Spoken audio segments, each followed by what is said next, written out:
the sunrise, new day's dawning, and it's calling you and me, where the mighty Mississippi flows by Memphis, Tennessee. We've got woodlands, fields, and water. Hey, there is no better way. You can find out all about it on Outdoors with Larry Rea. Make some time, take the family, ask a friend, but don't delay. Listen up and learn about it all. Outdoors with Larry Rea. Listen up and learn about it all. Outdoors with Larry Rea.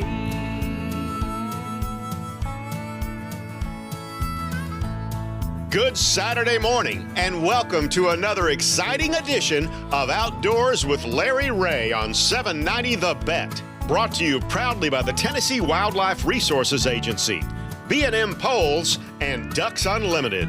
Now, here's your host, Larry Rea.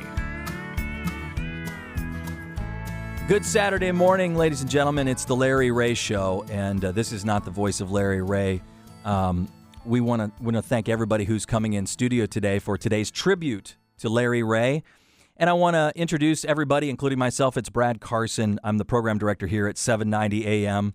But also in studio today to remember Larry and to celebrate the outdoors and the life of Larry are a bunch of people, including Gene. Gene is with us, the longtime host of this show and co-host of the Larry Rea Show. Gene Smith, say hello. Good morning, everyone. How are you? Good morning. Good. Saturday morning to you. We started downtown on Union Avenue. Oh, we're getting it started on Union Avenue today?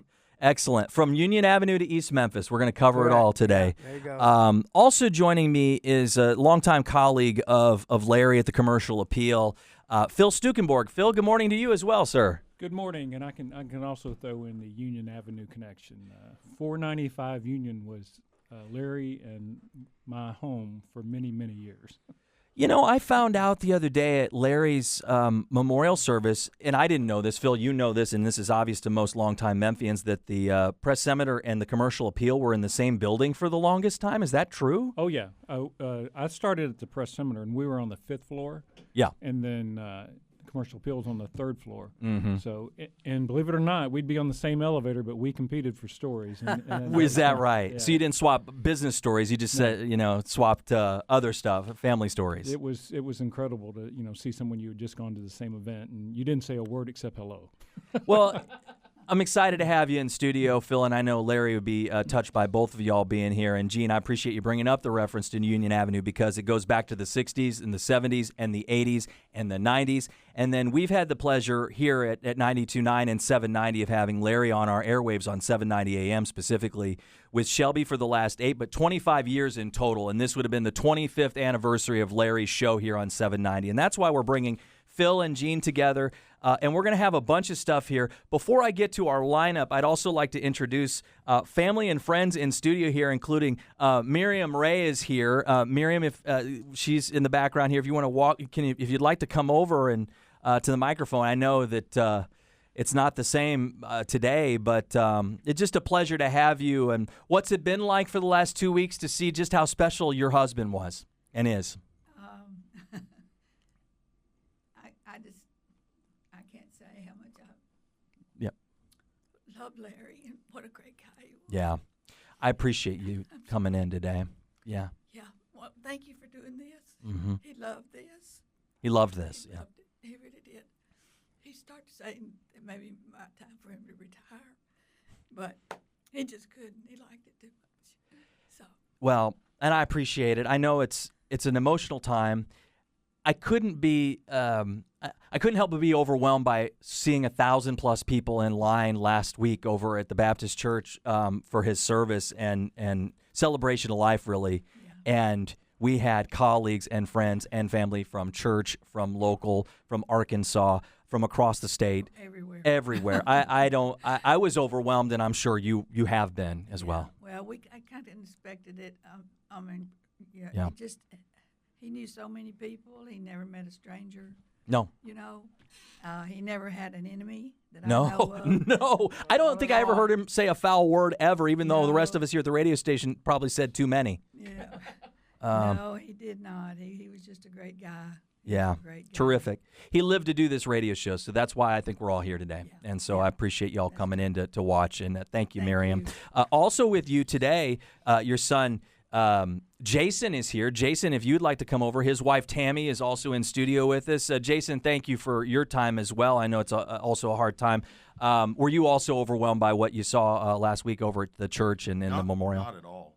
I mean, we couldn't walk anywhere Yeah. in town. We couldn't go into a restaurant or anywhere without, as soon as we sit down at the table, somebody's like, Larry Rea, hey! Yeah. You know, so.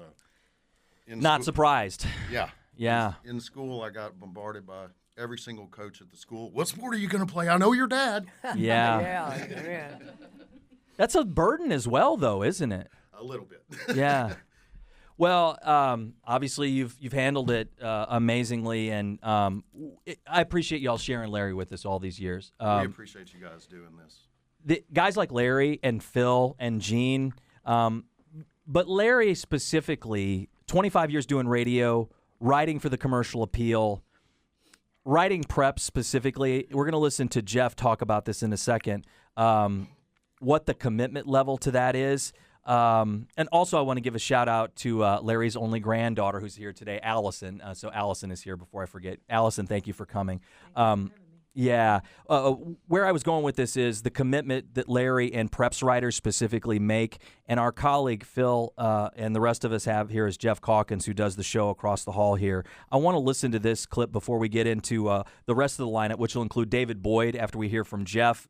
David is longtime colleague and editor, Commercial Appeal, worked with Larry now at the Daily Memphian. Bill Cooksey, who's used to host this show, is with the Legends of Outdoor Hall of Fame, Tennessee Wildlife Federation, lives over by Jackson. He's going to be on with us by phone today. David Beal will join us. He's been hosting this show. Gene, David's done a pretty good job hosting here. Oh, yes, he has. Yeah.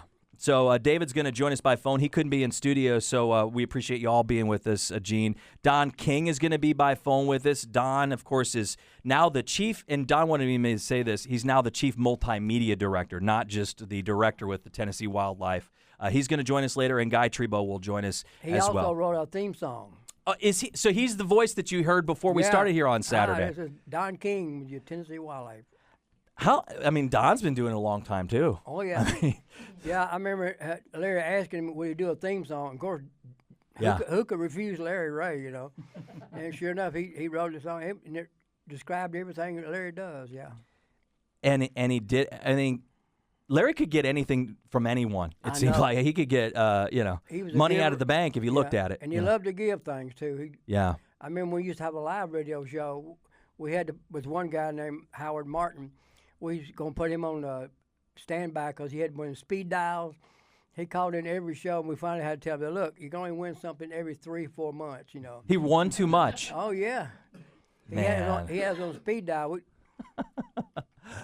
I like to talking to people that way, too. Yeah. Of course, you know what happened to Bill Dance. He changed the whole thing. He did. And I think that Larry doesn't get that kind of credit. Bill Dance obviously gets plenty of credit, and don't get me wrong, is the face of outdoors. But without guys like Larry doing what they do day in and day out, both with the outdoor world and with the preps earlier on with Phil, I don't think our prep scene in our sports writing would be the same. So let's listen to this first from Jeff Calkins the other day on our sister station 92.9. We're on Outdoors with Larry Rea, the tribute show on 790 right now. Larry Rea died. Larry was, I was talking to my friend Zach McMillan about this last night. And of course, he did the radio show here. Yep. The outdoors show here.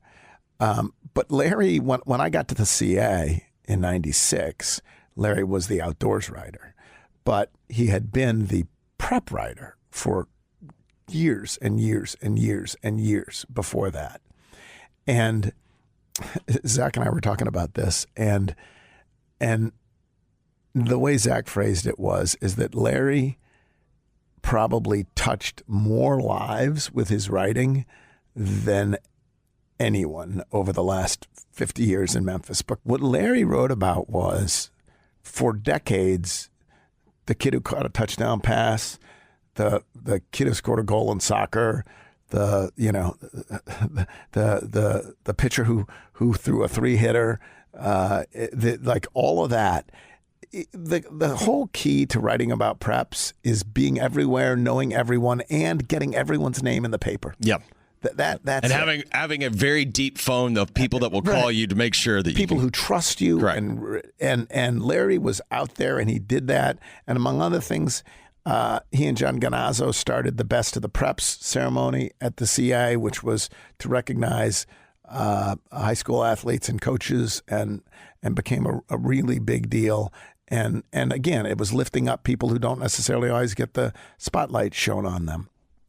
And so then when he stopped being the prep writer, and that's a hard gig to leave, because once you're good at it, no one wants you to stop, because you're good at it, you know everybody, and it is really hard. But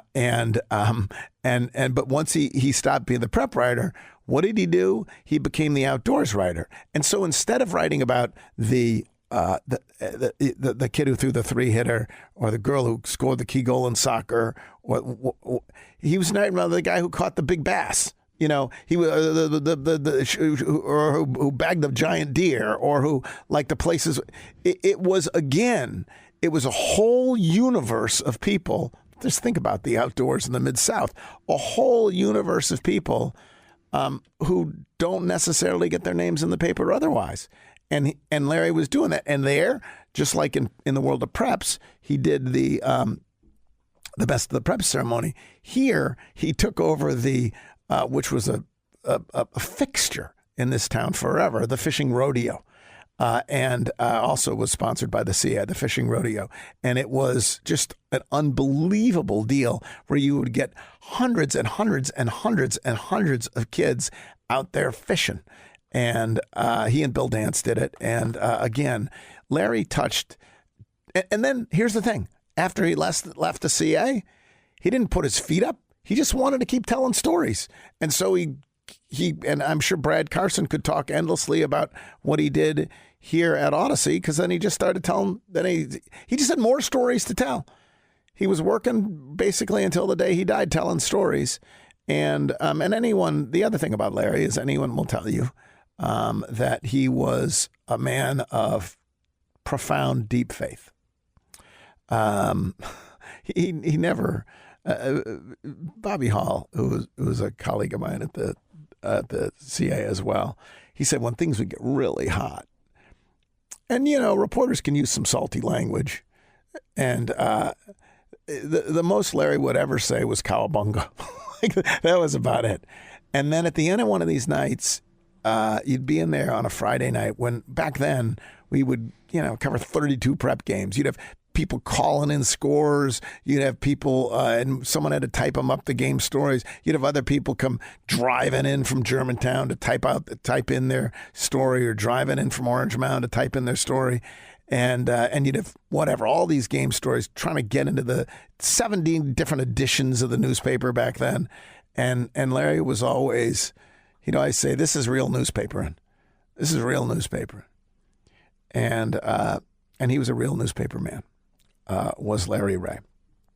As more and more of my old colleagues from the CA pass away, it's one of the sadnesses is that the place where we worked, and I don't mean that the CA is still there and there's still people doing good work, but the entity that was the CA, the big municipal newspaper that covered everything and that everyone read and whatever, it is no longer. And people like Larry, who just reveled in real newspapering, are a vanishing breed. He was absolutely one of the hardest working, dogged, nicest, and most impactful journalists that we've had in this city, over the last 5 decades. And he passed away over the weekend. My thoughts to Miriam and all who loved Larry. And that is a big, big, big list of folks who loved Larry. And that is Jeff Calkins on our sister station, 92.9, talking about Larry Rea. Before I go on and we set up the rest of the show, I also want to send a special shout-out to the person, and I want her to come on microphone here, Shelby McCall, who is in this studio day in and day out and has done this show with Larry. I think it's been 7 or 8 years, Shelby. Yeah, it's been about 7 or 8. And it's the best it was ever when you were producing it, and we're better for you having done it this last 7 or 8 years. I think Larry would say the same thing, and he used to tell me that you're the only person he would pick he could get you probably to pick up a trumpet, I guess, and put it in a studio and be on the radio with him. That's what he wanted. He found out that I could play, and then he was like, "Oh, yeah, oh, yeah." He played the trumpet also. He did yeah, play he the also trumpet. played the trumpet back in the day. Yeah, which I heard that during the service last week. It just. So you were both musicians. So at some point, yeah. Yeah. Terrific job to you. Terrific job to Jeff on that piece on 92.9. Phil Stukenborg is in studio with us. Gene Smith is in studio with us. And we're going to have more guests, including David Boyd, who will join us after the break. You're listening to the Larry Rea Tribute Show here, Outdoors with Larry Rea on 790 AM.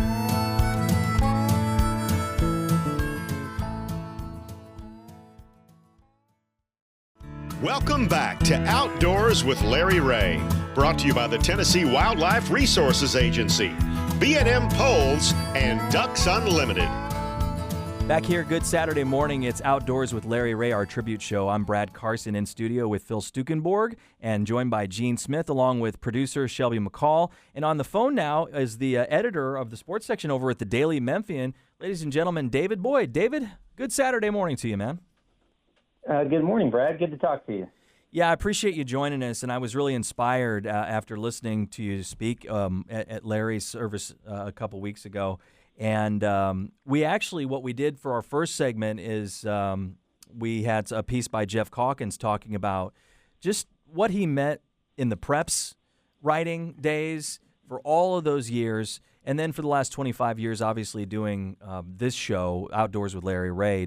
I want to go back to your time with Larry and just relive some of those moments. I mean, what Jeff pointed out in his piece essentially was just sometimes many thankless hours, and how once you get that preps job, they don't want you to relinquish the job because you're eventually, when you get to Larry's level, you're so good at it. No, that's very true. And Larry was outstanding at it because, in the time I was at the Commercial Appeal, there was different prep writers, and sometimes they were coming through trying to make a name for themselves and go to a bigger newspaper.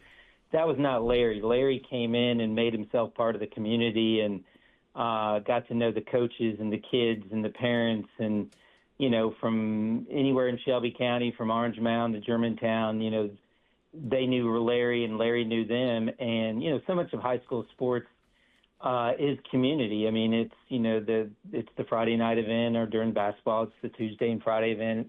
And so Larry was able to tell those stories about what was happening in each of those communities, and just for years just did an outstanding job, being that person. Phil Stukenborg is in studio with us, David. I'm sure what Phil had said was, I hadn't realized that the Commercial Appeal, and I'm a Yankee. I've been here 20 years, but I might as well have been here too, compared to a guy like Larry. That the press center and the Commercial Appeal were in the same building, and Phil talked about the wonderful times they had together, but also as competitors being in the same building. Which, Phil, that was a surprise to me. Yeah, it was. Again, it was. There's so many stories I remember. The newspaper itself, the Commercial Appeal, would come out, be printed at midnight, and so I'm working at the press seminar. Our run wasn't until a few hours later. So you'd zip up, grab the first copy off the printing press, and see, is there anything in there we did not get? I mean, you were, and then if it was, you hustled back, and you may be making a phone call to some coach at like 12:20 a.m. Right. So there were some crazy. So David, where do you pick up then with Larry in your career? I picked up with Larry as a high school senior. And I think that was part of the story I told at the funeral was, I learned to dislike Larry before I learned to like Larry because, Larry wrote about the other high school team that was supposed to beat our team. So, everybody in the school, at my school, was like, well, we don't like him because he's picking Collierville, and he's a Collierville homer or whatever. You know how typical sports fans are. So I had never met the guy. I had moved here from the Washington D.C. area, and so I thought that all the kids I went to school with were right. Well, then later on, I got to have the wonderful opportunity to go down to the Commercial Appeal and meet Larry, and I just laughed because he was totally opposite of everything. He was the most faith-based, family-based, most integrity. I mean, just you name it. And I was like, how can anyone not like this guy? Yeah. I know. Gene, do you remember those times as well, from Larry's time at the Commercial Appeal and then switching over to the radio side? Matter of fact, I went to visit him one time. He told me to come down there and see him. And of course, he gave me the 10-cent tour. It was amazing how they folded all those papers and things. You see it on TV and movies all the time, how they all go that time. And I said, wow, it's an amazing place. Yeah. If I had to share a story on the radio side, David, it would be the last probably 20 years or so. And I only became the sports program director here 15 when we started 92.9, and then I was asked politely to also do other duties at 790. That's how we do it in the radio and probably in the Commercial Appeal and the Daily Memphian. You don't really get these jobs or apply to them. You're sort of pushed into them. Really, you're not even asked. You're told. So when I was told to do the sports stuff, coming from the music side, I started working with Larry. And I quickly, we have the sister station across the hall here, 92.9, which a lot of people listen to on the FM dial and on the AM dial. And Larry, and especially when Jason Smith started, because he thought that Jason Smith in particular was coming from, he was a traditional newspaper sports guy, Jason was, and still is, coming over to the radio side, much like Larry did. So I think those two sort of bonded. But what I didn't anticipate was that Larry, he doesn't wait for red lights or on-air lights or anything like that. Larry just comes into the studio while the show's going on. We do tape this show, but Larry, I enjoyed Larry because he didn't care if the red light was on. He was going to come in and tell you that Memphis got lucky in beating Arkansas or whatever he had to what take he had. Was that sort of like he was with you? The first thing you were going to get, David, was straight Larry. I'll give you another example, and this goes back to something that Jeff pointed out, which is frankly the demise of the CA, and this has come up a couple of times on this show, but I guess I'll go back there. I said I wouldn't, but I'm going to go there. Larry did not like the way that was going, and that's why he got into radio. Is that what you experienced? Well, I mean, none of us wanted to see the CA turn and go the way it went, sadly. But that whole industry wasn't just a Commercial Appeal. That's fair. But I knew, going back to radio, I knew Larry would be successful in radio because Larry is a storyteller, like Jason. I mean, they like telling stories. They don't make it about themselves. They like to get the recognition to the people that deserve. Amen. Phil, you got somebody there. Phil is wonderful at that. But I want to spin just real quick to something about please. Gene's there. Then I was involved early on in the fishing rodeo when Larry took it over and Mary Lou Brown, the marketing department at the Commercial Appeal.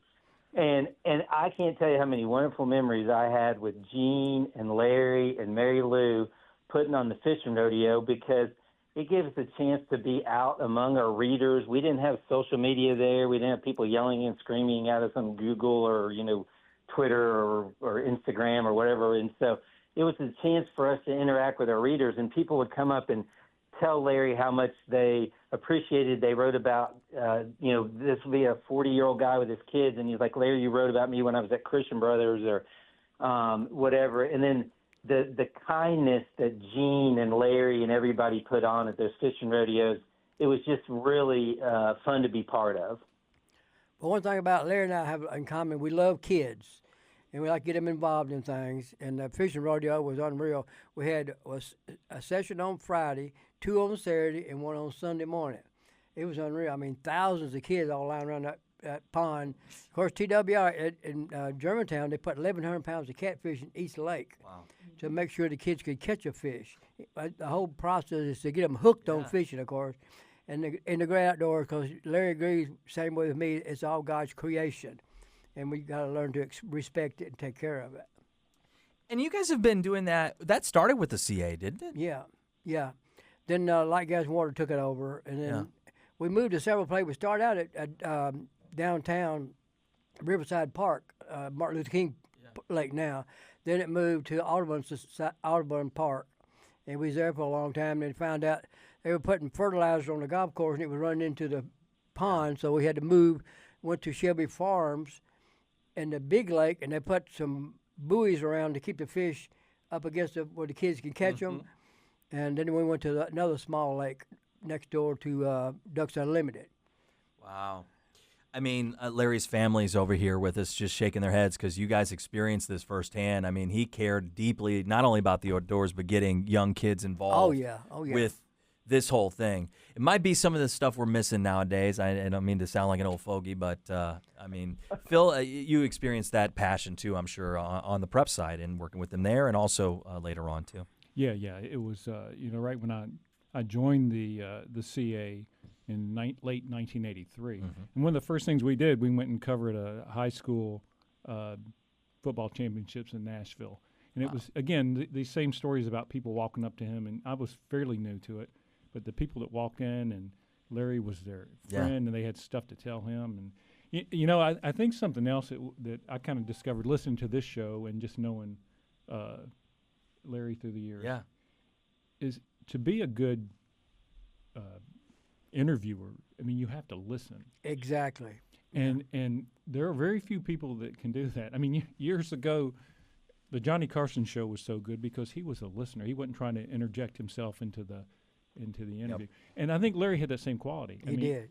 And so that made it the guest talks, and he waited to hear the story that he had to tell. I mean, it's a rarity. Yeah.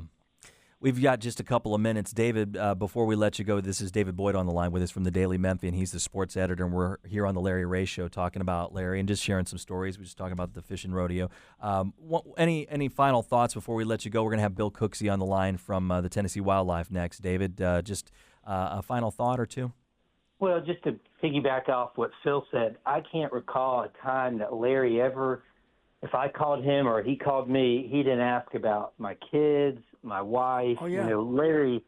Larry wanted, again, I go back to what Phil said, listening. Larry listened. And to me, that's rare in today's world, especially in the media world, because I think everybody wants to make it about themselves. Not everybody. That's not fair, but so many do. And Larry was old school, and I just love that about him because he always was listening. And I think that's why he did, as Phil just said and Gene said, he told such good stories, whether it was on the radio or wrote about it, because he listened to what people had to say, and he actually cared what they had to say. Well, David, if we had more time, I'd ask about you. But we've got one more thought. Miriam, did you want to jump on? Please. Yeah, I just got to tell y'all, one of the most interesting things that I enjoyed at the fishing rodeos was the people that got hooked. On the ears or the face with the dads snag, and stuff. yeah. And you know who was getting them loose? Who? Bill Dance. That's right. Bill Dance. Wow. Pretty good company. Yep. David, thanks for joining us by phone. Certainly appreciate it, and thanks for your time, man.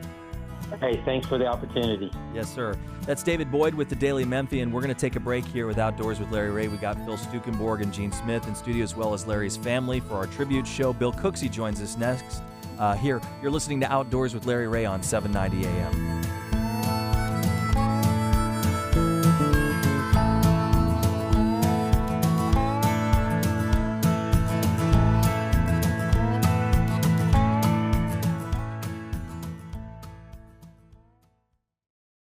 Welcome back to Outdoors with Larry Rea, brought to you by the Tennessee Wildlife Resources Agency, B&M Poles, and Ducks Unlimited. It's Outdoors with Larry Rea, our tribute show here on 790 AM. I'm Brad Carson in studio with Phil Stukenborg, and the great Gene Smith is with us, as well as Larry's family, Jason, Miriam, and family. Just so terrific to be here on this Saturday morning with Shelby, our producer. We heard from David Boyd earlier. And now on the line, Legends of Outdoor Hall of Famer, Tennessee Wildlife Federation. My guy is working day and night for this state and the great outdoors. And I've always been interested in Bill because he's been on the show for numerous years, and when Larry started, he'd come through here. So, Bill, your name kind of synonymous with this show and its history. Bill Cooksey, how are you, Bill? Hey, I'm good, Brad, and thanks so much for having me on and for doing the show. It's very much appreciated. Well, Bill, before we get started, we sort of ask you some questions and tell some stories. Share a story or two. You know, we talked a little bit about his love of the outdoors, and we were just talking about the fishing rodeos that Bill had, or that Larry had here. Right. And Miriam shared a story about Bill Dance. Of course, what he got good at was removing the hooks from all the kids getting hooked during the fishing rodeos. So, what do you remember about some of those days, Bill? Well, you know, of course, on my end, Larry and I hunted together several times. Turkey hunted, duck hunted. We fished a little bit, but mostly hunting just because of the work I did. And he loved a turkey hunt. Duck hunting, I don't think he liked the cold all that much, and he didn't like to hunt on weekends. He said he saved those for his family and for his personal time, and he didn't work on weekends. But we turkey hunted many times, and this one, I wasn't with him this day, but he was hunting with Tom Matthews, who was one of the owners of Avery and out of Thames Plantation. And Larry had this gun sock for camouflage on his shotgun. And this is like a nylon mesh that you can just stretch over a gun. And they got a turkey working. He came in, and Tom said, man, it was there at 15 yards.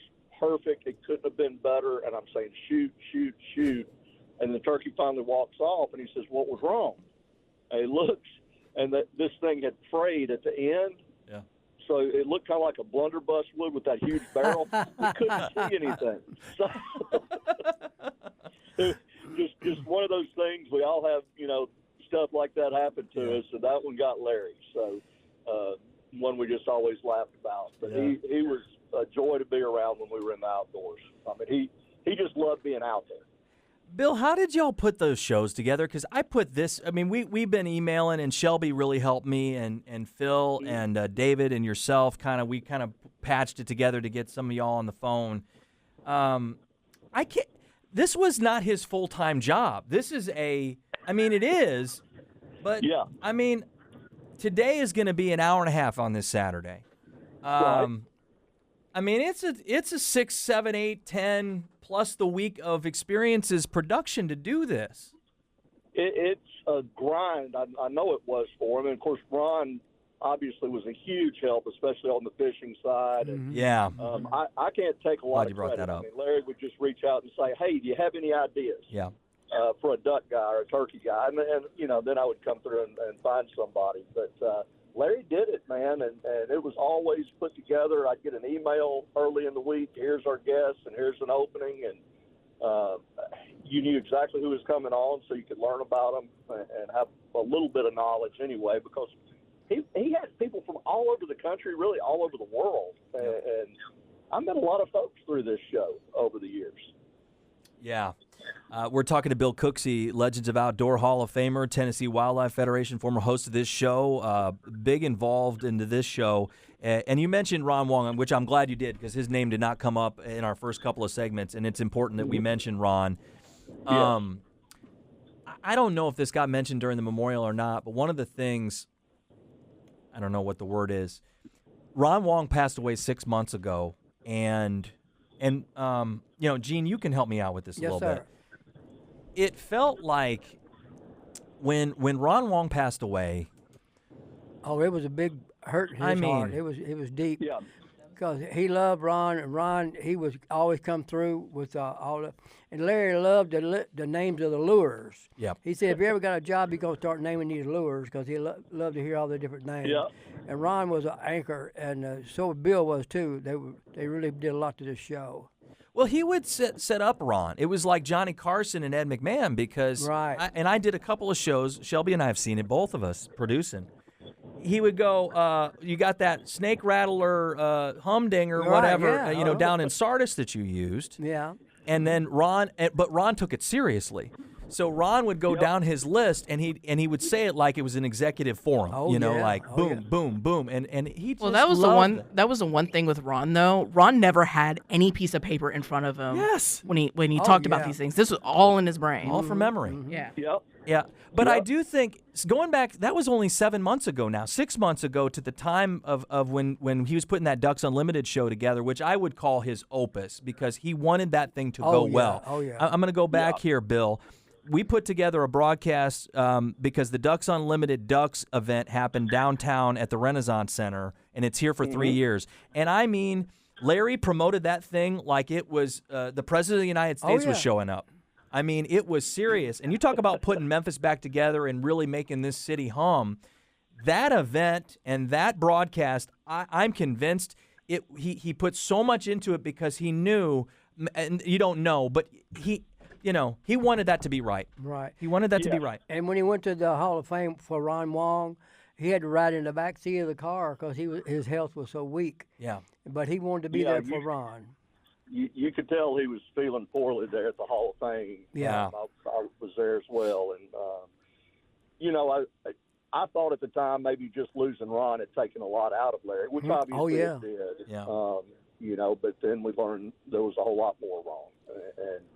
But, Larry was a classic old school newsman and journalist.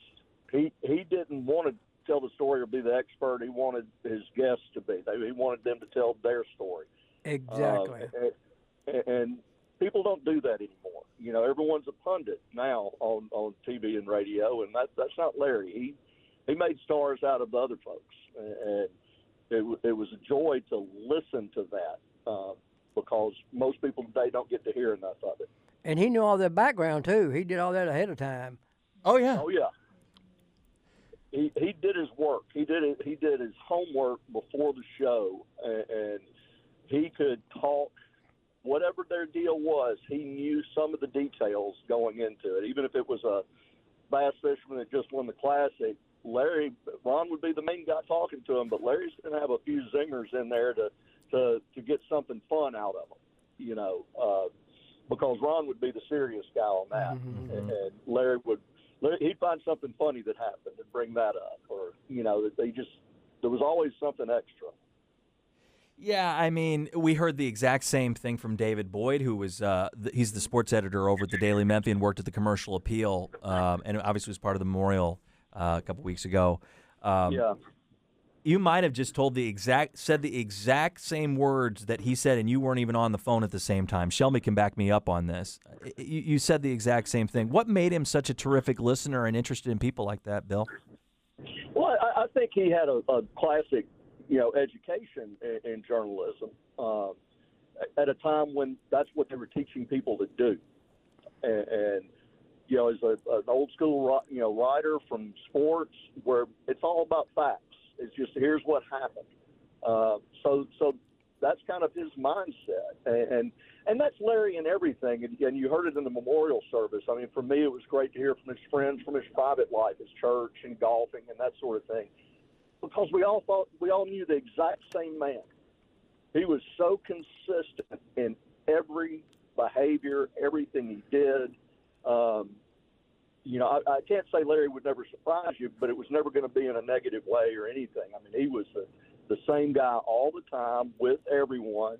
And I think that it was probably part of his personality before. Obviously, I didn't know Larry before college, but there was something in him that just seemed to make that natural. Well, he put everybody first. That's the main thing. Yep. Brad, we call that intellectual curiosity. That's what he had. Yes. Yeah. I don't work with a lot of people that have that. Amen. Amen. But he did. He wanted to know about it. He wanted to try to learn, even if it was something he never intended to do himself. He wanted to try to understand it. I mean, and I don't have that. I mean, I don't want to act like it is a time and a space. I think we're getting back to it though. And I'll go there, Bill. There was a report, because I work in radio, and there are some that say radio's dying. Television, by the way, way worse off than radio for the folks in the room.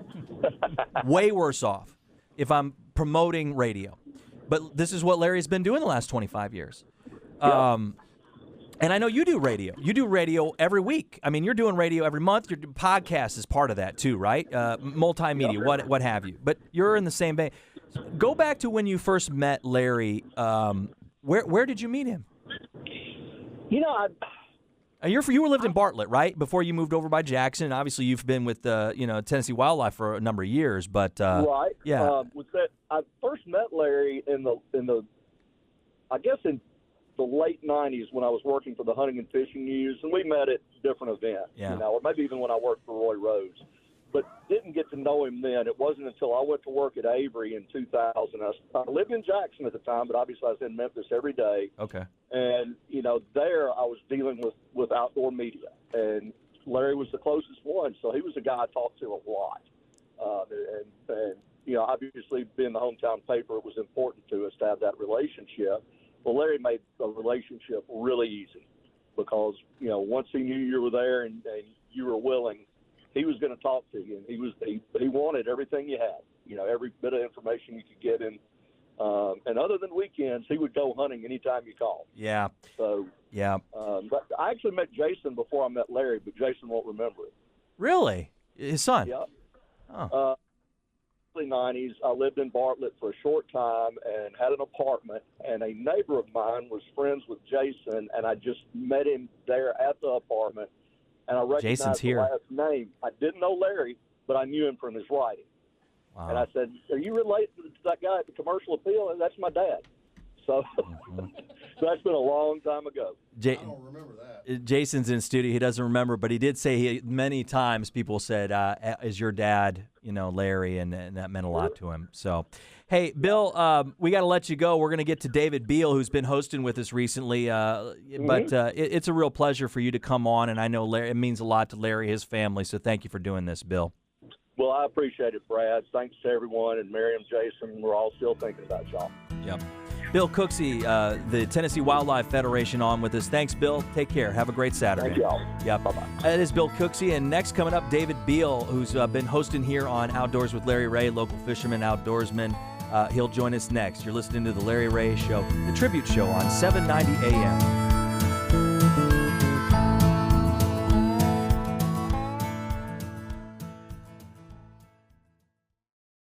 Welcome back to Outdoors with Larry Rea, brought to you by the Tennessee Wildlife Resources Agency, B&M Poles, and Ducks Unlimited.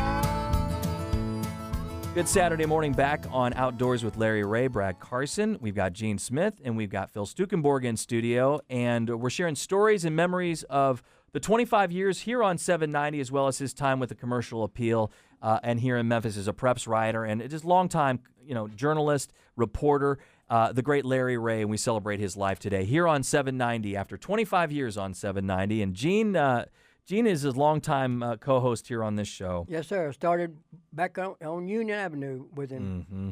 We had to get up at 5 o'clock to get to the studio. So the studio was in WMC building, right? Right, downstairs, yeah. A little bitty place.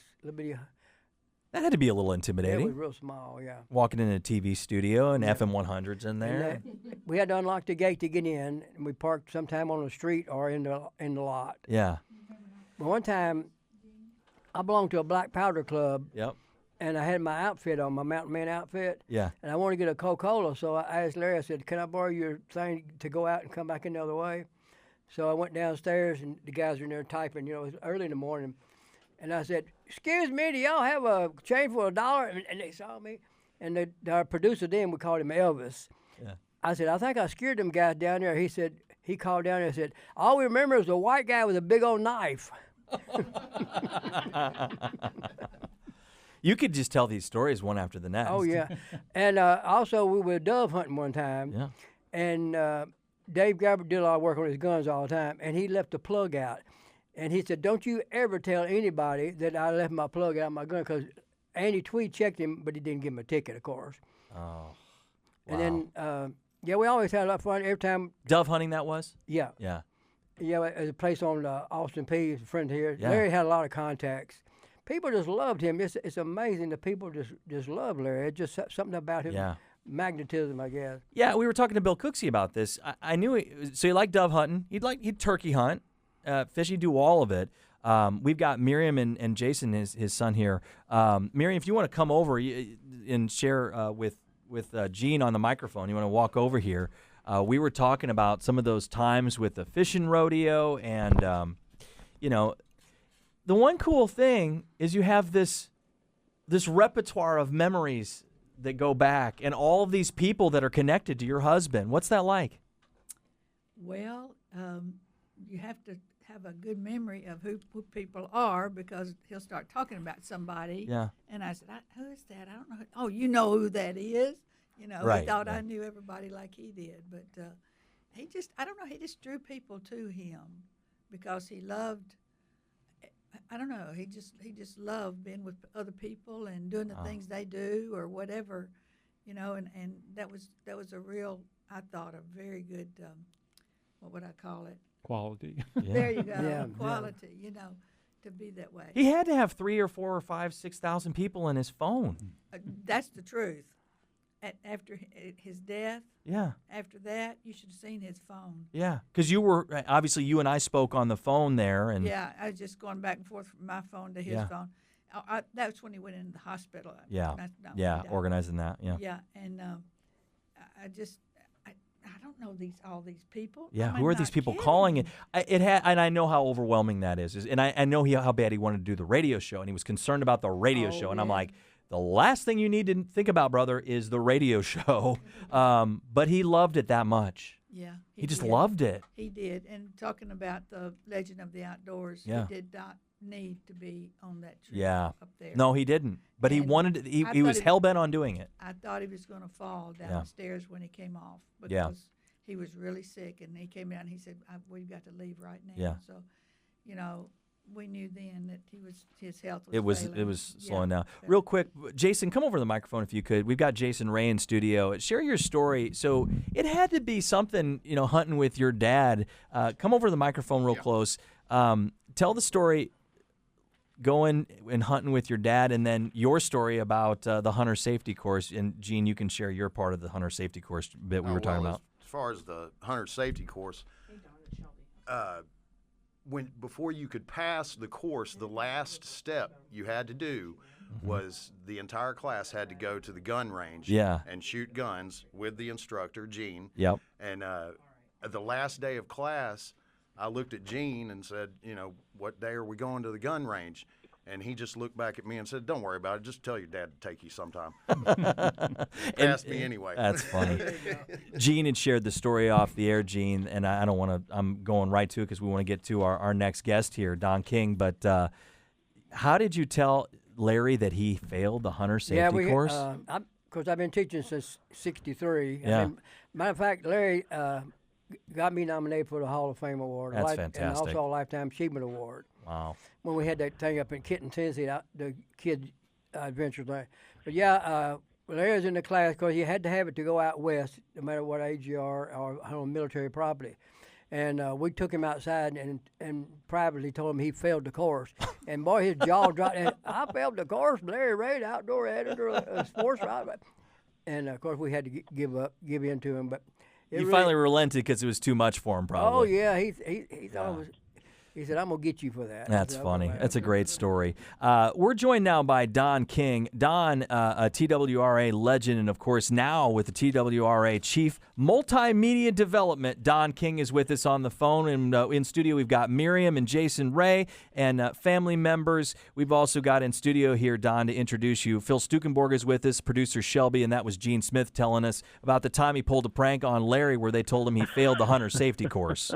I can't believe Gene would pull a prank on Larry Rea. Yeah, Can you go right. believe Yeah, that? right. Yeah. That's unbelievable. Oh man. Well, hey, are y'all having a good time today? Reminiscing? Yeah, we are. We are having it. It is a good time, and we've got so many friends and family.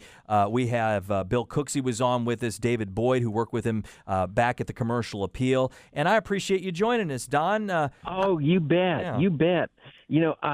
I guess I go back meeting Larry Rea back when I first joined the agency full time. I'd heard his name from my mentor and predecessor, Dave Woodward, who was chief of the Information and Education Division at that time. But he always talked about Larry Rea and, writing for the Appeal and Commercial Appeal and just outdoors and just all kinds of great stuff. And I finally got to meet him. I think it was, I've been working for the agency almost 25 years now. So it was about 24 years ago. And I believe we did my first spot to do an interview with him on his show was about the time he was starting it. Yep. And I think it was, I think we were in Crossville doing the Sandhill Crane event. And I talked to Larry on the phone, and we just became good friends from that moment on. You can't encounter Larry and not feel that friendship that just naturally develops, with a personality and a genuine human being that Larry Rea is. He just the strong Christian beliefs he has and had and shared, on a regular basis. One of my favorite memories was he invited me to come play for a wild game supper at his church, and really had a great time meeting everybody, and of course eating some great groceries that night, but being able to share some music, and he always was so gracious about that, and I just really enjoyed that evening, and you could just tell how well thought of he was among his church family, as well as the outdoor community that all showed up to participate in that event that night. It was just great. Yeah, Don King is with us. Don, I believe you were right there at the start of this particular show for the last 25 years. Gene, you'd probably know that too. Yes, sir. It's probably the same thing. And Larry talked him into writing the theme song, and of course Don jumped right on it. He was such a good guy.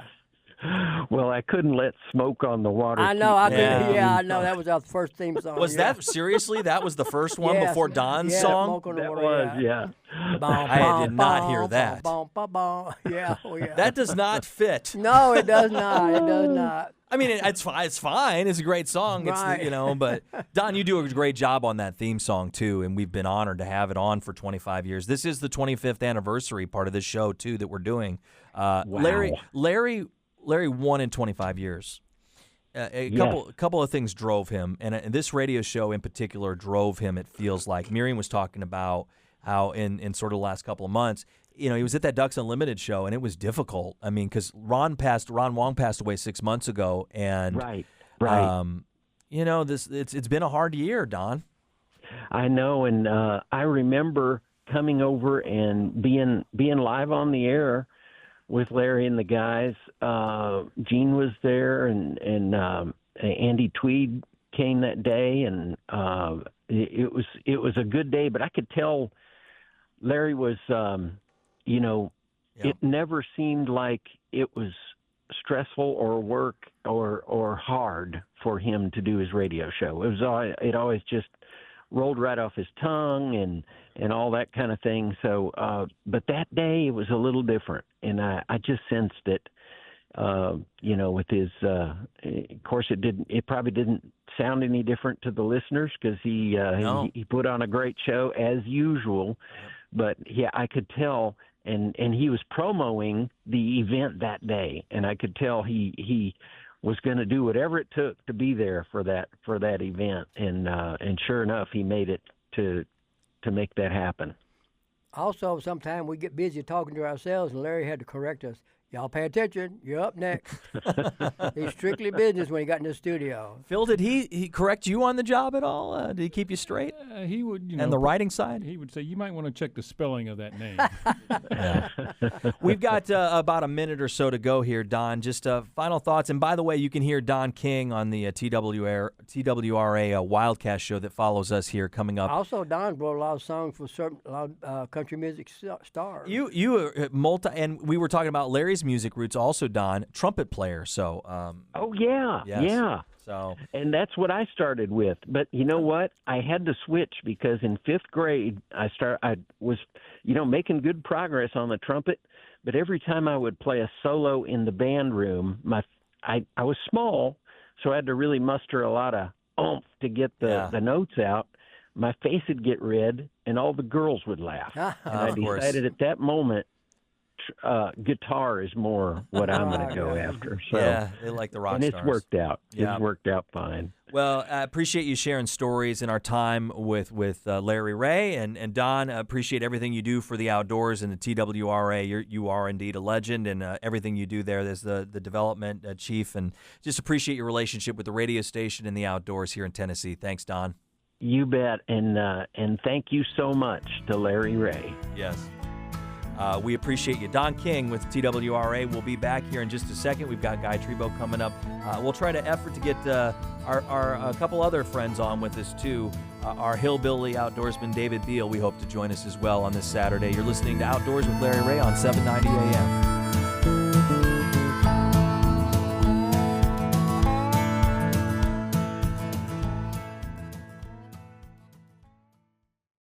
Welcome back to Outdoors with Larry Rea, brought to you by the Tennessee Wildlife Resources Agency, B&M Poles, and Ducks Unlimited.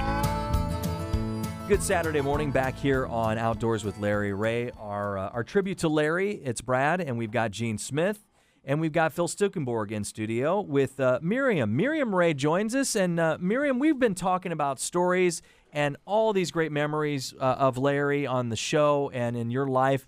What I didn't realize is his childhood wasn't exactly the perfect outdoors childhood, you were saying. No, it was not. It was a broken home family, and he played a little baseball, but he loved sports. Some reason he really liked to play the sports. He played basketball, and he tells my greatest time to remember, or the only one I guess he remembered, was in a basketball game. They were like 2 points behind or something, whatever, and he stole the ball from a little guy, and he shot and made a goal. Thought they had won the game. He put it in the wrong goal. Oh, no. Oh, no. He was very small, very small. Wow. Not very big. After we got married, after we left college, University of Arkansas, I've got to mention that. That's his, that's his heart. That was his heart. He loved the hogs. Right, and he got to cover them while he was in college. He sent his stories back. I remember when we were dating, sent his stories back on a bus. We had to go downtown to a bus in Fayetteville, Arkansas, for them to send his story back to Little Rock. Isn't that crazy? That's crazy. Yeah. And as far as hunting and fishing, after we got married, after a few years, we moved to Memphis, and our family in the church had 2 young boys, and they had a farm, or no, just a place to hunt, really was what it was. And begging us to come up there. I would go up there with them just to be right in the woods, and get to shoot a gun a little bit and stuff like that. And they finally talked him into coming and got him, and that man taught him how to use a gun. How old are you at this time? Is Larry? I was about 22. Larry's in his 20s, early 20s. Yes, he's 3 years older than me, so he's about 25. Yeah, something. So he did not grow up with a gun in hand and a lure. He used to tell my brothers, "How can you kill that deer?" Yeah, oh yeah. That blows me away. This is a man who's been doing an outdoor show on the radio for 25 years, and then all that. Wow. Yep. Okay. So they got him. He taught him how to hunt, and when he got his first deer, that was it. He was ready. He loved it after that. So you're the one to blame for all of this. No, not to blame now. I'm joking with you. I'm joking with you. Yeah. But, and then you made your way to Memphis after all that time covering and. No, we were in Memphis. You're in Memphis time. when you did that, when you started hunting. Yes. So this is probably what, 66, 67? Is that? Yeah, something like that. Yeah. Wow. So then he just loved it, and he owes it all to that one man that taught him how to do it. And and your family. And the boys still call him to come hunt with him on their place today. Well, I appreciate you sharing that. Jason and his wife Tammy are here in studio. Also, his only granddaughter is here. Allison is with us, and she's joining us in studio. Jason, if you want to come over and just share some thoughts. We were talking a little bit about And did you know that it wasn't until later on that your dad actually got into the hunting and the fishing business? I did know that. Not until I was, probably in my 20s or 30s, but I've heard that story before. But I have a story I need to tell about him as well, because like David Boyd and Jeff, they all mentioned, what a storyteller my dad was. Well, one of my fondest memories from being a child, when you work at the paper, you don't get to be home around your kid's bedtime very much. That's right. He was always gone. Yeah. And he'd be gone before I got up. So some of my favorite times were the nights that he was actually home. Anytime he was home, he made sure to come in there when I was going to bed and tell me a bedtime story. Yeah. So I was always so excited waiting for those nights when he was going to tell me another story. Well, he would tell me these fantastical stories about these characters, these heroes, Jet Jackson and Lash LaRue and all this stuff. And he would make just all these stories he would tell. And when I was in my 20s, I remember going to him and saying, Dad, because I was all into the comic books when I was a teenager and everything. And I was like, Dad, do you have any of those comic books from when you were a kid? Because I know you love collecting baseball cards and everything. I said, have you got any of those comic books from those stories you used to tell me? And he said, no, Jason. He said, those weren't real. I just made those up while I was at work. He had quite the imagination, Phil. And Phil Stukenborg is in studio with us. Phil worked with him at the Commercial Appeal. Is that what made him a good reporter, that imagination that Jason's talking about? That's part of it. But the other part was where I was impressed early on was watching a chaotic Friday night that was mentioned earlier. Yeah. When you got Friday night and you got all these editions that are having to be, as they say, put to bed, he was the voice of calm. I mean, to watch that at work, I can't tell you how much I learned from watching him just handle chaos with calm. I mean, it carried him so far in that job.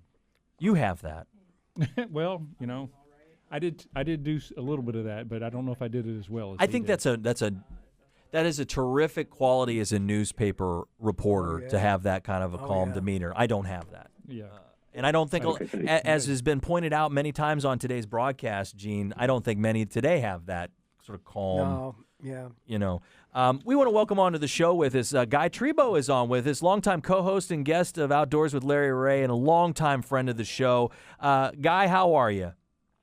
Doing all right. How are you? I'm doing okay. I know it's been a trying couple of weeks and a couple of months, going even back to Larry and then Ron Wong, who we talked about on this show. Guy obviously has helped with the website. Tell us when did you meet Larry and talk about your relationship, if you could. Well, as you know, I have got a golf show there at the station for 16 years, and when Larry came on with his show, I had started to build websites for people, one for my show, and I just was nagging other people to do a website for their shows. And Larry's show came on right before mine, and so I got to know him a little bit. But yeah, I just brought it up to him every once in a while for about a year, and then finally he said, "Okay, tell me what we can do here." So that began it. As far as the website was concerned, that's what started it all. But then, as the years went by, we just became very good friends because, as we all know, Larry was so much more than his work. He was just such a nice individual. I don't think Larry had an enemy in the world probably his entire life, and he lived a life of service. He was always, he wasn't just out for himself. Everyone he came in contact with, he wanted to be a positive force in their life. And just over time, we talked a lot simply because of the show and what was going on with the show. But, some 10 years ago or so, I was going through some rough times, and Larry reached out to me. He and Miriam both helped me through kind of a rough spot in my life, but then that's the kind of person he was. Mm-hmm. I don't know if there's ever been a more devout Christian in the world. He was true to his faith. So that's how it all came about, and that's what led to a great friendship. I didn't realize how long it had been, but I did that website for 22 years. So that's basically the length of our friendship was when all that started. Well, I know that meant a lot to Larry that you anchored that website, because that was sort of his connection as online. And I know Larry being online probably wasn't Larry's favorite thing. Gene Smith is here. Gene, did Larry like being online and all this fancy equipment and things that were coming along? He kind of what he call all thumbs or something sometimes. Of course, we had some good producers like Shelby McCall. Shelby's been great. And then Guy, he come up with I like the restaurant with all those dignitaries in it and everything like that. But Guy was super.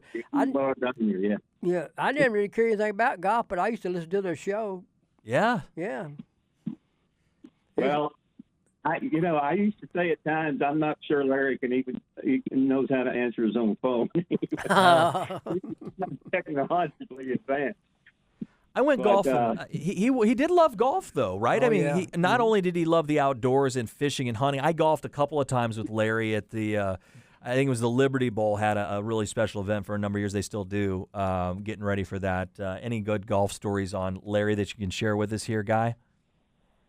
All I know is I played with him several times, but to be honest, he reminded me of my mother, because my mother played golf until she was 88 years old. And I laughed at how many times she said, I just can't hit the ball anymore. I'm just not any good anymore. And Larry was always saying something like that, but that didn't stop him from going out there. And, even when he was not feeling well and he wasn't well, he still went out and played golf every chance he got. He loved it. As a matter of fact, he and I talked about doing a golf show similar to what I had done prior to. But, he loved the game. He loved golf. Miriam or Jason, if you could pop on the microphone, what was it, and Guy brought this up, this is why I want to ask one of y'all, because it's something I noticed, and it's something for our listeners, for their life, and how we all drive forward when we're having tough times. I don't mean to get emotional, but what drove him to keep going? This year has been difficult. It started with Ron. We had health. We had a radio show that he really wanted to do at that Ducks Unlimited event in August, which I think, again, and I'll point this out for our listeners who are just joining us, I thought was one of his best broadcasts here. And by the way, that Ducks Unlimited event is coming back next August. Y'all should attend it to support the outdoors and what Larry was all about. Miriam's over here joining us on the microphone, Guy. What was it? Where did he get it from? Because I don't know where he got the strength from, especially in those last few weeks when I saw him back in September. I think just the willingness, for one thing, to keep going. Yeah. As long as he could. He didn't know how long it was going to be. He said to me several times, "I'm not going to make it." He said that to me in his last 2 months of his life. He said that to me, and I had no idea it was his cancer coming back. We didn't have any idea it was that at all. So I kept thinking he was going to get out of it, but it just, I think he felt it. Yeah. I think he just felt it, so. Yeah. He just kept going, though. Yeah, he did. Guy, any final thoughts before we let you go? And thanks, Miriam. And Guy, thank you for joining us. Any final thoughts before we let you go? Yeah, well, number one, I just want to say again, when I'm sure what everybody said, Larry Rea was an exceptional human being, and he was, you had to like Larry when you met him, and Larry would do anything for anyone, anytime that he was capable of doing. I do want to say one more thing that I appreciate about the station.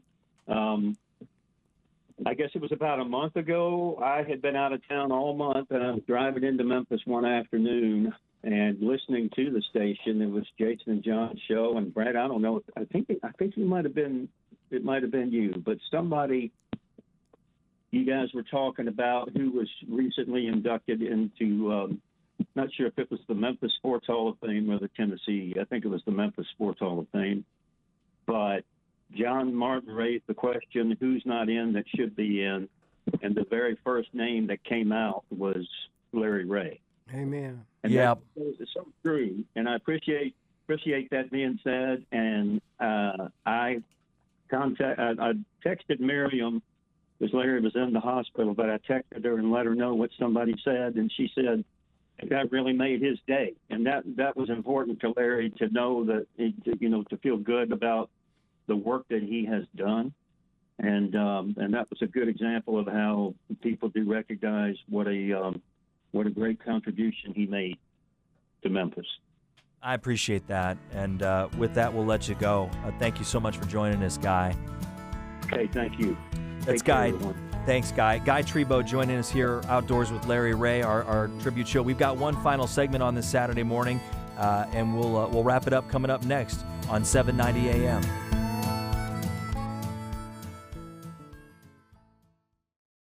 Welcome back to Outdoors with Larry Rea, brought to you by the Tennessee Wildlife Resources Agency, B&M Poles, and Ducks Unlimited. We're back here on our tribute show to Larry Rea on the Larry Rea Outdoors Show on this Saturday morning. I'm Brad Carson. We've got Phil Stukenborg in studio, and we also have Gene Smith, longtime Larry Rea Outdoors co-host with us. Shelby McCall is producing, and Shelby, what's one of your favorite things about doing this show with Larry, and the thing you'll miss most about Larry? And I want, as a producer of the show, you've been around him for 7 or 8 years now. Yeah. What's it been like? Well, when I first came here, I knew absolutely nothing about the outdoors. Yeah. I was always somewhat interested, but I was like, Yeah. I can worry about that later. But then I started doing the show, and then knowing all of the people that Larry knew and all of the guests that he would bring on, it was just like planting seeds. That's the one thing, they talk about Larry being this like avid storyteller and all of these things, but man, he could plant some seeds into your brain. Yeah, he really could. and could get you to also develop that same love and passion that he had for the outdoors. Yep. Like in anyone. It's, and I'm gonna miss that the most. I'm gonna miss him because he's like an energy light force coming through this radio station too. Because we've been talking about the difference between the younger and the older generation. I work with too many younger generation people, and we're all on the phones and we're staring at each other. We're not sharing stories, and everybody's kind of concerned with themselves. Right. Larry was not that. He'd come in here, he'd ask about you, Gene. He'd ask about me and you and Shelby. He'd talk about the Razorbacks, and he's definitely going to be missed around the station here. A couple more stories I want to share here before we let you go and we get into the outdoors show, the TWRA show, which is coming up next, the Wildcast show with Don King, who joined us earlier. That's next, coming up here around 10:30. Phil Stukenborg's here in studio. He was a Cardinals fan, so maybe that's why I got along with him, right? Yes. He was a big Cardinals fan, so we bonded over the Cardinals.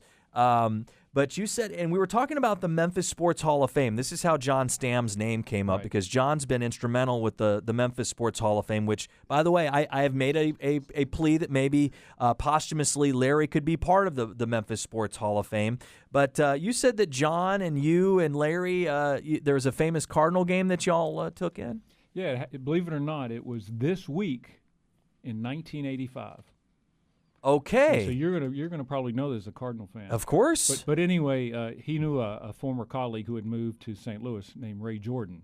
Okay. And Ray Jordan said, "Hey, I can get you guys tickets." And so Larry says, "Hey, well, you want to go?" I said, "Well, absolutely." It was the playoffs against the Los Angeles Dodgers. Mm-hmm. So we go up there and we watch a night game, and the day game the next day is the one in which Ozzie Smith hits a home run. Left-handed, and this guy had no power. Go crazy, no folks! Power. Go crazy! It was the famous "Go Crazy" folks call by Jack Buck, and so I remember just talking about it on the way home, the whole way, just about what to be part of this and know that we'd be talking about it. The three of y'all were at that game. We were at that game, and so it was sitting next to each other, and we were saying the same thing to ourselves. What did we just see? That there's no way you saw one of the greatest Cardinals games ever. Yeah, So again, that was the topic of conversation on the way home. So we'll be talking about this for a long, long time. Forever. Yeah. I have a picture of it in my office over here, because Ozzie Smith was famously left-handed. Mm-hmm. Yeah. Didn't hit home runs, hit a home run. And didn't hit home runs left-handed. So all that never went into it. I think it might have been his only one that year in 1985, if I'm not mistaken. I think you're right.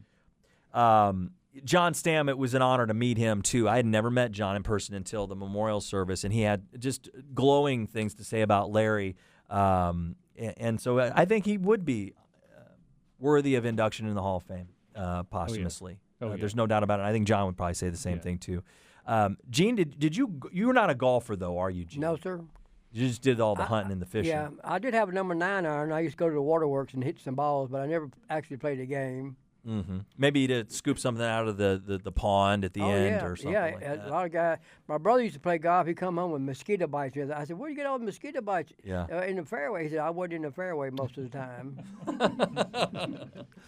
Miriam, if Miriam is here, Miriam Rea is here. If you have a couple more minutes here, Miriam, did he talk a lot about the golf game, or was that something that he talked a lot about along with fishing and hunting? Oh yes, he loved golf. I think as much as hunting. He really liked it. He had some friends one time over in Hot Springs that were playing golf, and Larry really needed to find a bathroom, and they were a long way from one. So he went over in the woods, like off the course, and his wonderful friends just loved it because as soon as he got in the woods, they turned around and say, "Hey, look at him! Look who him!" Pointing their finger, all of them pointing their finger at him. That's funny. He was so embarrassed. But the last things I would like to say is, I've married one of the best men I could have married. Amen. Amen. Mm-hmm. Yeah. I really do. You did. He's a deacon at his church. Yep. And he cares about other people. He cares about me. I have never had him to argue with me. Really? No, never. I can argue, but if I'm arguing, before it's over, he's going to come in and apologize. He's the one who starts apologizing. So he was a great guy to be married to. Well, that tradition is going to continue through the end of this year because Shelby has graciously put together these best of shows, and we've been hearing, and that's part of our sponsorship. So you can thank Shelby for all that work. She's just done this servant leadership, just truly. So thanks to Shelby for doing and thank you, Miriam, for coming in today. Also, at the end of the show, he said, "God bless the USA." Absolutely. And obviously, Jason, come on over if you have any other thing you want to share before we sign off here and we get into the Wildcast show, which is going to follow us here. Anything else you'd like to share before we sign off here? I'm going to say one more thing and try not to get choked up when I say this, but after my parents married, shortly after that, they found out that they couldn't have kids. So I'm adopted. Oh. But I would have never known because these were the greatest parents on the planet. Amen. Yeah. Amen. And Dad treated me, he never treated me like I was adopted. That man loved me probably more than some other parents love their own blood-related kids. Amen. He talked about Jason all the time. He talked about him all the time. Yeah. Well, Jason, thank you for coming in, and actually thanks to your whole family, to your wife, Tammy, Miriam, Allison, thank you for coming in. Phil, thank you for spending some time with us. Sure. And it's been fun reminiscing about the Cardinals and your time with Larry at the Commercial Appeal. If you could turn back time, would you go back to those days in 1985 with John and Larry and maybe writing a story or two about you weren't writing the prep stuff. What were you up to while Larry was over there on the prep side? I was helping them with some prep stuff. So you were doing preps too? I was doing preps, then you would go on Saturday morning, and then for a while I was covering the University of Arkansas. We had writers all over the South, place. Which was I would love to go back to that time where you'd open up the paper and there were 15 writers writing about things all throughout the South.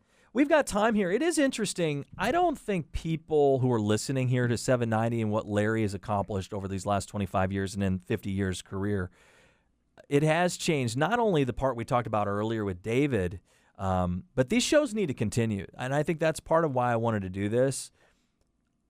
I've been in radio for 30 years. I did an outdoor show in Illinois, growing up in southern Illinois, and I grew up on a farm.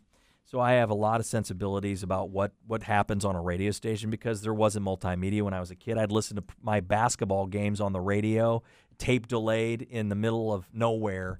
And I think radio really has a purpose, and I know how much Larry loved radio. So if you're listening to this station, I ask you to continue to support us.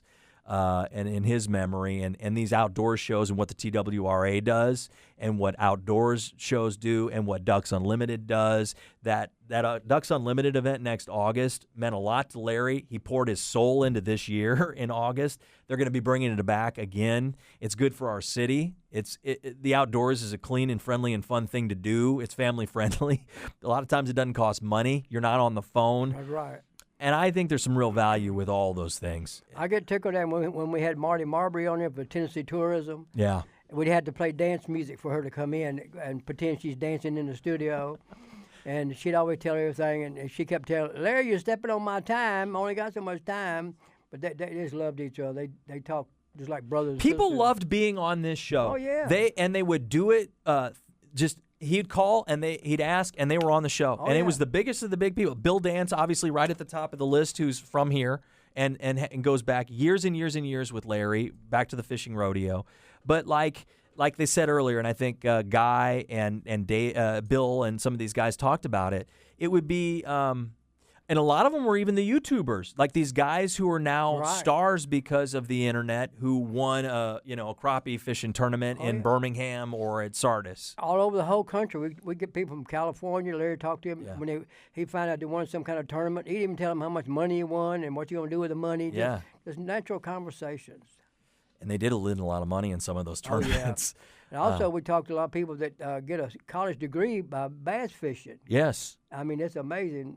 Well, there are bass tournaments in the high schools. I don't know of any around here. Phil, any of the schools have a bass? They do in the Midwest. I don't think that's a thing here as much. They do have the trap. Trap's been big. Miriam's over here. Did you, Marion, come on? Some over around Nashville. Nashville, yeah. And I think Lakeland and Arlington, there might be some trap teams. Houston might have a trap team, but obviously, and it sounds like central, mid Tennessee, they've got some of the teams. Most of the private schools have a shotgun shooting team. Yeah. They shoot out at the MSSA every weekend. Okay. Well, guys, it's time for us to wrap up. Shelby's giving us the 2-minute warning here, but I want to thank you so much, Gene, for coming in. You're part of Larry's spirit. When I'm talking to you, I feel that when I'm talking to you because I know how close y'all were. So thank you for coming in. He's a super guy, super. Yeah, thank you. And I want to spend some more time with you when we're not doing this. Phil, thank you to you as well. I'm sure we'll be catching up, and I know you're still doing some reporting and here and there. Shelby, thank you so much. I know this show means a lot, and it meant a lot to Larry. It means a lot to the listeners, and you mean a lot to me and everybody for doing this, so thank you. And thanks to the family. You guys, thank you. It means a lot for y'all to be here. Miriam, thank you. Jason, the family, thank you. And thanks to you, the listeners, for listening to the show for 25 years. It meant a lot to Larry that you support the station and the outdoors, and so we will sign off here on Outdoors. There was one thing that Larry always said at the end of every show. Please. It doesn't cost an extra cent to be a good sport. And what else, Gene? God bless the USA. Sign off with that. Yes, sir. All right. It doesn't take much to be a good sportsman, and God bless the USA.